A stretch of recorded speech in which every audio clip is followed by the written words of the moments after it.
किसी का गला काटना है तो किसको बुलाते हैं? सुदर्शन को बुलाते हैं। हनुमान जी को रोकने का प्रयास किया था हनुमान, तो सुदर्शन के कान खड़े हो जाते हैं। अच्छा,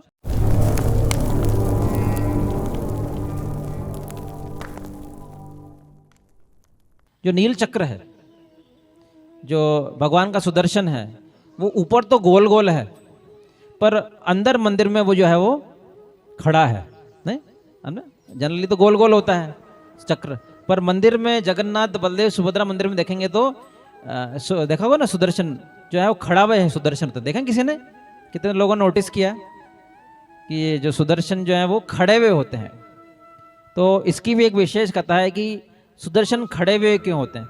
एक बार सुदर्शन को भगवान बात करते हैं कि मेरे एक दक्षिण दिशा में मेरे एक बहुत बड़ा और बहुत ताकतवर भक्त रहता है, बहुत बलशाली भक्त रहता है और बहुत ही तेज वो भक्त है। तो वो बोलते हैं अच्छी बात है, और सुदर्शन को बोलते हैं कि तुम इसको मेरे दर्शन के लिए यहाँ बुलाओ। तो सुदर्शन के कान खड़े हो जाते हैं, अच्छा बलशाली ताकतवर, मेरे से कौन बलशाली हो सकता है। हर एक युद्ध में अगर भगवान को लड़ना है तो वो किसको बुलाते हैं? सुदर्शन को बुलाते हैं। किसी का गला काटना है तो किसको बुलाते हैं? सुदर्शन को बुलाते हैं। बोले सबसे शक्तिशाली तो मैं ही हूं, मेरे से शक्तिशाली इस दुनिया में कौन हो सकता है। अच्छा, तो मैं उसको सबक सिखाता हूं, उससे मिलके भी आता हूं। तो बोलता है कि मेरा एक बहुत दक्षिण दिशा में बहुत बलशाली भक्त रहता है, वो भक्त का नाम है पवन पुत्र हनुमान की। तो बोला कि उसको बुलाओ दर्शन के लिए। तो वो सुदर्शन तेजी से जाता है, दक्षिण दिशा में वेग से जाता है, और वो हनुमान जी बोलता है देखो हनुमान, वो भगवान तुम्हें बुला रहे हैं, तुम आ जाना, ठीक है, जल्दी आ जाना, लेट मत करना, जब भगवान का ऑर्डर आया है तो तुम चुपचाप जल्दी से आ जाना, और उन्होंने बुलाया दर्शन के लिए, जल्दी आ जाओ, ठीक है। हनुमान समझ में आ गई तुम्हें बात, दर्शन करने के लिए आ जाना, भगवान बुला रहे हैं। बोला ठीक है। तो बड़े घमंड में वो बात करते हैं। और इधर जगन्नाथपुरी मंदिर में आप जाएंगे तो 4 द्वार हैं। एक द्वार जो मुख्य द्वार है जो पूर्व दिशा में है उसको सिंह द्वार बोलते हैं, एक जो पीछे द्वार है वो अश्व द्वार है, एक हस्ती द्वार है, और एक व्याघ्र मतलब टाइगर का द्वार है। तो इस तरह से जगन्नाथपुरी मंदिर में जाएंगे तो 4 द्वार हैं। तो चारों द्वार पे क्या होता है, सिंह द्वार, अश्व द्वार, व्याघ्र द्वार, हस्ती द्वार पे सुदर्शन खड़े हो जाते हैं एक विशेष रूप में, चक्र के रूप में। बोला बहुत बलशाली बनता है ना, ये बहुत स्ट्रांग बनता है, बहुत ज्यादा भगवान इसके बारे में बोल रहे थे, देखते हैं कितना बलशाली है। मैं मंदिर के चारों गेट पे खड़ा हो जाऊंगा, इसको एंट्री नहीं दूंगा, कोई इसी तरह की एंट्री नहीं मिलेगी। तो अब मंदिर में घुसने से कोई रोकेगा तो क्या होगा उसका। जय विजय ने भी रोका था, क्या हुआ था?